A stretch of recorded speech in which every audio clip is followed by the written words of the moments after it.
தனது கம்பெனியை சுற்றி பார்க்க முதலாளி வந்து கொண்டிருந்த நேரம் ஒருத்தன் மட்டும் வேலையை செய்யாம ஒரு சுவர் மேலே சாய்ந்து கொண்டு வேலைக்கு பார்த்து கொண்டு இருந்ததை கண்டார்.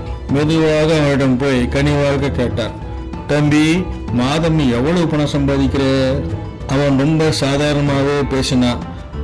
மாதம் 20,000 ரூபாய். ஏன் கேட்குறீங்க? அதற்கு பதில் கூட சொல்லாம தன் பஸ்ஸிலிருந்து 60,000 ரூபாய் எடுத்து அவன்கிட்ட கொடுத்துட்டு, நான் இங்கே வேலை செய்யறதுக்கு தான் சம்பளம் தர்றேன், இப்படி சும்மா நிற்கிறதுக்கு இல்லை. இந்த 3 மாத சம்பளத்தை எடுத்துக்கிட்டு போயிடு, இனிமே வர வேண்டாம் அப்படின்னு தடுத்து விட்டார். அவனும் அதை வாங்கிக்கிட்டு வெளியே போய்விட்டான்.